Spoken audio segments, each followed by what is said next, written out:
Oke, selamat datang lagi di pertemuan ke-11.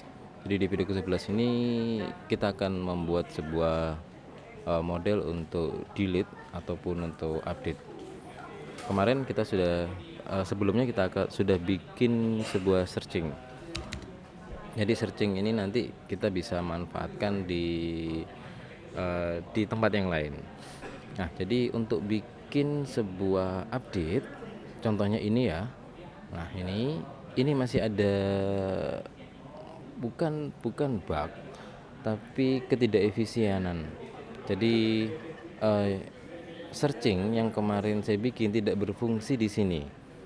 Nah, jadi sekarang kita akan bikin sebuah model yang berbeda dari delete ataupun update. Kita pakai delete dulu yang mungkin paling simple. Jadi kita bikin sebuah function yang berbeda atau metode yang berbeda. Public function delete user, ininya tetap ID user.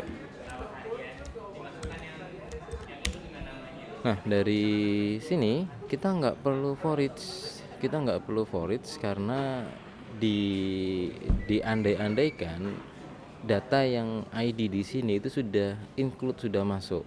Jadi ada banyak cara yang kita bisa pakai. Kita bisa panggil function di sini atau kita biarkan function nanti dipanggil di tempat yang lain. Nah, jadi karena banyak cara, saya pakai satu cara yang menurut kita akan manggil modelnya di tempat yang lain. Nanti searchnya itu dipanggil di index ataupun di controller. Jadi dibayangkan kalau function di sini itu sudah clear, ID-nya pasti ada. Nah, apa yang terjadi? Kita pakai sebuah pengusian if user ID tidak sama dengan 0. Jika tidak sama dengan 0 artinya ada data. Jika benar, maka kita bisa kopikan function di sini. Kita pakai unset yang berarti kita lepas, kita predeli ya unset ini ya.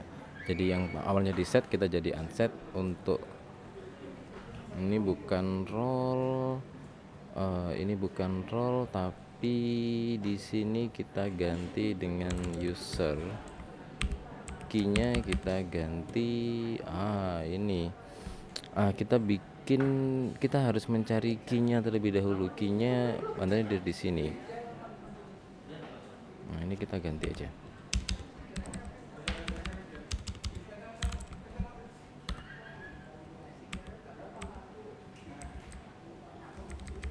User. Jadi kita ganti codingnya seperti ini, kemudian kita mana kursornya, kita kembalikan. Setelah kita unset, kita masukin ke session lagi. User sama dengan array value this users. Kemudian kita jangan lupa untuk save. Kita save ke season. Kita panggil ke season.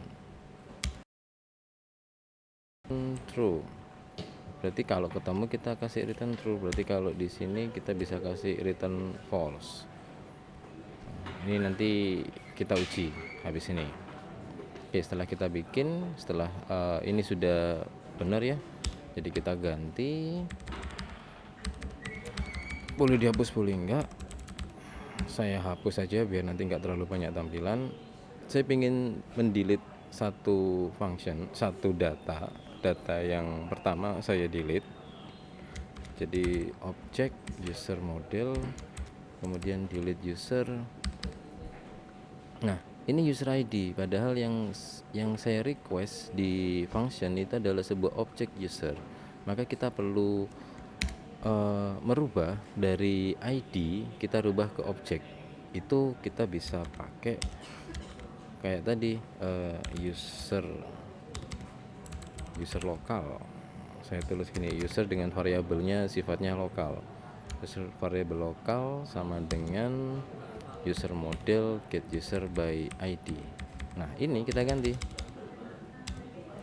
dengan user lokal. Oh, nah, untuk bisa tahu datanya sudah masuk atau enggak, kita bisa melakukan searching ini.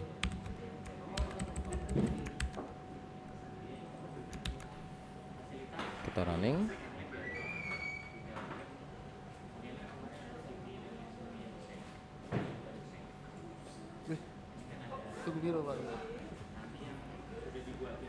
Oke, kita lanjutin. Tadi kita hentikan sebentar. Jadi ketika kita running, datanya masih utuh ya, belum ada yang kehapus. Kemudian di sini ada sebuah warning ataupun menurut saya ini error karena unset tidak bisa digunakan untuk objek. Jadi unset itu bisa berlaku kalau ada indexingnya dari sebuah kolom. Nah, kita di sini adalah objek yang kita unset. Maka mana ya unset, delete. Nah, maka untuk biar merubah menjadi sebuah indeks dari kolom, cara cepatnya kita bisa pakai ID, cuma ID belum tentu indeksnya sama. Maka kita perlu satu line code lagi dari PHP untuk menangkap key-nya itu dari mana, dari user yang kita masukkan. Jadi kita pakai bantuan lagi, kita pakai key-nya didapatkan dari research usernya di sini, inputnya dari data komplitnya di sini, database-nya, array-nya di sini. Nah, kemudian kita set di sini, kita ganti key, ini sudah nggak ada masalah. Kemudian kita save, harusnya muncul, masih tetap tapi tidak ada error. Tidak ada error. Ini sudah shift to season. Shift to season ini tapi kita tidak punya season. Jadi shift to season tapi kita belum punya sebuah variabel untuk season. Jadi bagaimana membuat season, kita bisa pakai ini, season start. Jadi di model role, model user, kita sekarang lagi bekerja di model user, kita tambahkan di sini season start. Nah, harusnya muncul seperti ini. Oke, delete-nya sudah selesai. Kita sudah punya sebuah delete yang berbeda dengan yang di sini. Jadi kalau ini tidak perlu perulangan, jadi diandaikan sudah di searching lewat sini, kita juga bisa melakukan hal tersebut di dalam function untuk delete, kita panggil ini, itu juga bisa. Jadi banyak modifikasi dari coding yang dibikin ini. Oke, sementara cukup, kita nanti ketemu pada method update. Terima kasih.